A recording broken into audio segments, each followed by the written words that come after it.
Well, I hate to bring bad news, but that's really all I do, actually. The fact is, people have been asking me yesterday and today, as well as at pretty much everywhere else that I speak, what can we do to encourage the moderates? And I've got to tell you that there are moderate Muslims, but there is no moderate Islam. That is an unpleasant fact, but it is a fact, and I'll explain. Now, moderate Muslims, people usually assume that that means Muslims who believe different things from the jihadis, that they don't believe that it is part of their religious responsibility to wage war against unbelievers. They don't believe that they should hate Jews and kill them. They don't believe that they should subjugate women and non-Muslims as inferiors in the society under an institutionalized system of discrimination and harassment. There is actually no such Islam. People talk in the West and they take advantage of our ignorance about Islam to mislead people into complacency. I'll give you an example. There is a 512-page fatwa against terrorism by a Pakistani Islamic theologian named Muhammad Tahir al-Qadri. And about 5 or 10 times a day, Muslims write to me and they say, "You say Islam is not a religion of peace, you should read Tahir al-Qadri." So I did. And luckily, you know, it's the wonders of the internet age, I was able to get a PDF and search it. And so what I did was, I searched it for the Quran passages that exhort Muslims to commit violence and wage war against unbelievers. Because if he's really going to be presenting an alternative form of Islam, then it would be just commonsensical, would it not, for him to take up those passages and explain why Muslims should not take them as marching orders today. And I searched for chapter 9, verse 5, slay them wherever you find them.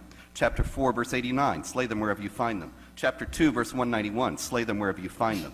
Chapter 9, verse 29, fight against the Jews and the Christians until they're subjugated and pay the tax. Chapter 47, verse 4, when you meet the unbelievers, strike at their necks, behead them. And others of that kind. 512 pages, he never mentioned any of those verses. Now, do you understand the implications of that? This is supposed to be a piece saying that terrorism is wrong and Muslims should not engage in it, and he never addressed any of the justifications that the jihad terrorists use to show that what they're doing is Islamically correct. That's not a reform kind of Islam. That's not a moderate Islam. That's a big, extensive, elaborate effort to deceive unbelievers and make us ignorant and complacent about the jihad threat. You cannot reform something, you cannot fix a problem without acknowledging that there's a problem, you see. And there is no moderate Islam. There is no version of Islam that does not teach warfare against unbelievers and their subjugation. It's just like this. This does not mean, as Raymond and Bruce were saying, that all Muslims are doing this or all Muslims are even on board with this. But it's just like in the Catholic Church. The Catholic Church teaches, as part of its official teaching from the Pope and so on, contraception is wrong, contraception is immoral, don't contracept. Survey after survey shows that 70, 80, 90% of Catholics use contraception. Now, we would be absolutely wrong, incorrect, to say that, oh, that means that the church doesn't really teach that contraception is wrong. It really does. It's just that most Catholics don't pay attention. Islam really teaches warfare against unbelievers. A lot of Muslims don't pay attention. That's just great. The problem is they have no theological leg to stand on in Islam, and therefore when they're challenged by the jihadis, and even when their children are recruited by the jihadis, they don't have any answer. The thing is, people have a lot of influences in their lives. Many of you have a religion, but you also have other perspectives, other priorities, other beliefs, and all of these things are complicated in everybody's heart and soul and mind.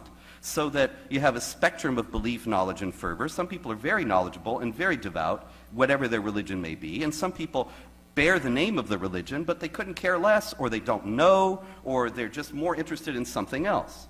That's what moderate Muslims really are. They are people who just want to live their lives. If you talk about Muslims who are aware that the Quran and the example of Muhammad and Islamic law all teach warfare and conquest and subjugation of unbelievers, and who reject that, and who say that must not be done, you're talking about maybe 5 or 10 people. I mean worldwide, out of 1.6 billion. Zuhdi Jasser and his friends. If you want to talk about actual Muslim reformers, it is exactly that way. But if you want to talk about Muslims who just aren't going to take up arms against us at any time, well, that's millions upon millions of people. The problem is, when the chips are down, where will they side? They will side with the Muslims who are waging war. That is where their allegiance is. They probably won't do anything.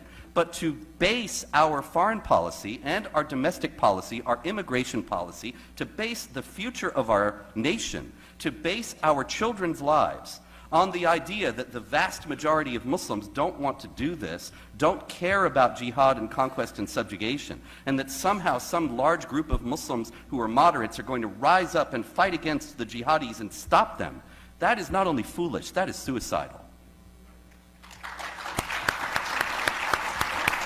Thank you so much.